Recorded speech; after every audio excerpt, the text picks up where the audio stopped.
Hello, bachcho. Let this question. Three rods of the same mass are placed as shown in the figure. What will be the coordinates of the center mass of the system will be? आइए बेटा, हमें यहाँ पे तीन roads दी गई है। यहाँ पे ये डायरेक्शन वाई डायरेक्शन है, ये हमारे पास एक्स डायरेक्शन है बेटा। तो बेटा हम अगर इस डायग्राम में देखते हैं तो हमारे पास यहाँ पे दो कोऑर्डिनेट थ्री रोड्स हमें यहाँ पे गिवन है इस डायग्राम के अंदर। और जो तीन रोड्स गिवन है वो कुछ इस टाइप से है बेटा। देखिए यहाँ पे ये तीन रोड्स गिवन है, ये एक्स डायरेक्शन है और ये वाई डायरेक्शन है बेटा। और यहाँ पे हमें ये रॉड यूँ दे रखी है बेटा। और यहाँ पे हर रोड के हमें यहाँ पे एक डायमेंशंस पता है कि जो रोड ए है इसका कोऑर्डिनेट यहाँ पे जीरो ओरिजिन है, तो ये कोऑर्डिनेट यहाँ पे ए कोमा ए जीरो है बेटा। मतलब इस रोड की जो लेंथ है वो ए हो जाएगी।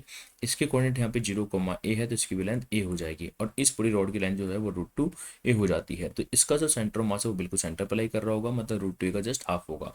तो √2 ए का जस्ट हाफ का मतलब हो जाएगा कि यहाँ से यहाँ तक की अगर मैं लेंथ की बात करता हूँ, यहाँ से यहाँ तक की लेंथ की बात करूँ तो वो a/√2 हो जाता है। तो वो इसका सेंटर मास है। और इसका जो सेंटर मास होगा बेटा वो यहाँ पर होगा, तो इसके कोऑर्डिनेट a/2 जीरो हो जाते हैं। और इसके सेंटर मास की बात करो तो इसका सेंटर मास यहाँ पे होगा तो 0, a/2 हो जाता है। तीनों के मास सेम है, आइडेंटिकल, तो इसका मास भी m है, तो इसका मास भी m है, तो इसका मास भी यहाँ पर m है। लेकिन हमें इसके कोऑर्डिनेट x कोऑर्डिनेट y की फॉर्म में चाहिए होंगे। तो x कोऑर्डिनेट y की फॉर्म में चाहिए होंगे तो ये एंगल कितने डिग्री का है, 90 डिग्री का है। और ये एंगल कितने डिग्री का होगा, 45 डिग्री का होगा। तो ये एंगल भी कितना होगा, 45 डिग्री का होगा, क्योंकि दोनों की लेंथ यहाँ पे सेम है। तो अगर मुझे इसके कोऑर्डिनेट्स कैलकुलेट करना तो यहाँ पे देखिए बेटा, ये रॉड की लेंथ हो गई है ना। और यहाँ पे जो यहाँ से लेकर यहाँ तक की जो लेंथ है वो हम यहाँ पे देख पा रहे हैं कि a/√2 है ना। और यहाँ पे जो ये एंगल बन रहा है, ये जो एंगल बन रहा है, ये एंगल यहाँ पे 45 डिग्री का बन रहा है। तो इस a/√2 का जो इधर कंपोनेंट करेंगे, इधर जो कंपोनेंट करेंगे वो x की तरफ होगा, तो a/√2 cos 45 होगा। a/√2 cos 45 होगा। cos 45 1/√2 होता है। 1/√2 का मतलब √2 मल्टीप्लाई होकर a/2 हो जाता है। और इधर जो कंपोनेंट होगा वो a sin 45 होगा, तो a/√2 sin 45 हो जाएगा। और sin 45 भी आपके पास क्या होता है, 1/√2 होता है। 1/√2 2 हो जाएगा, तो a/2 हो जाएगा। तो फाइनली इसका एक्सपोनेंट भी a/2 हो गया और y कोऑर्डिनेट भी इसका a/2 हो जाता है। तो हमारे को इसके सेंटर मास के भी एक्स कोऑर्डिनेट y कोऑर्डिनेट मिल गए। एक्स कोऑर्डिनेट यहाँ पे a/2 होगा और y कोऑर्डिनेट भी इसका a/2 होगा। तो हमें बेटा यहाँ पे तीनों रोड्स के मास पता है। तीनों रोड्स का यहाँ पे m1 मास जो है यहाँ पे m है ना। इसका x1 और y1 कोऑर्डिनेट पता है कि x1 यहाँ पे a/2 है ना, और y1 यहाँ पे इसका 0 है बेटा। उसी प्रकार से हमें यहाँ पे दूसरी जो रोड है, दूसरी रोड का जो मास है m2 मास, वो भी हमें पता है कि m2 मास हमारे पास यहाँ पे m है और x2 कोऑर्डिनेट उसका 0 है और y2 कोऑर्डिनेट यहाँ पे हमारे पास उसका a है बेटा। ये भी हमें इसके बारे में मालूम चल गया बेटा। दूसरी रोड का भी हमें मालूम है। और इसी प्रकार से जो तीसरी रोड है इसका मास भी हमें मालूम है कि m है।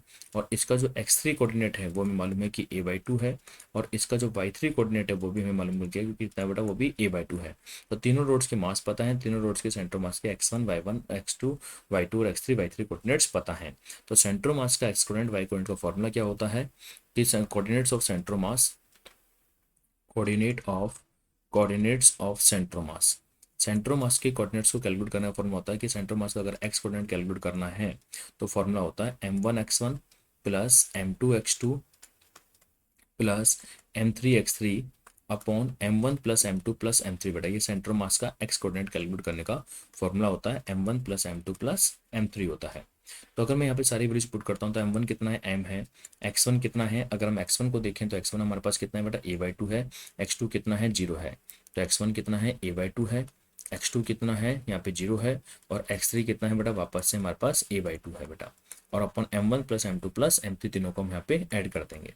तो फाइनली ऊपर ऐड करने पर हम क्या देखते हैं कि x का जो सेंटर मास है m a/2 फाइनली ma हो जाएगा। और नीचे कितना हो जाता है, यहाँ पे 3m हो जाता है।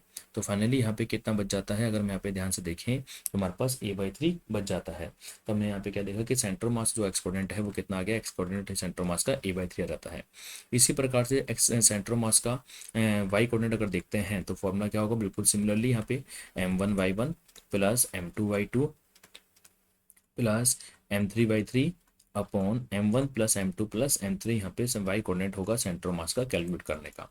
अगर मैं यहाँ पे सारी वैल्यूज पुट कर देता हूँ m1 की, m2 की, m3 की, y1 की, तो m1 m हो गया, y1 यहाँ पे कितना है, 0 है, m2 m हो गया, y2 यहाँ पे कितना है बेटा, हमारे पास a/2 है। उसी प्रकार से m3 m हो गया और y3 कितना है यहाँ पर a/2 है बेटा।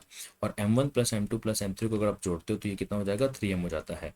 तो सेंटर मास का जो y कोऑर्डिनेट है वो बेटा बेसिकली कितना हो जाएगा, ma/3m हो जाता है, m से m कट गया, तो सेंट्रो मास का जो y कोऑर्डिनेट है बेटा वो कितना हो जाता है, a/3 हो जाता है। तो सेंट्रो मास का हम x कोऑर्डिनेट कितना देख पा रहे हैं, a/3, सेंट्रो मास का y कोऑर्डिनेट भी हम कितना देख पा रहे हैं, a/3 बेटा। तो हमारा इस क्वेश्चन का आंसर क्या हो गया, x कोऑर्डिनेट भी a/3, y कोऑर्डिनेट भी a/3 बेटा। तो हमारा मतलब डी ऑप्शन एकदम करेक्ट हो जाता है। ओके बेटा, थैंक यू।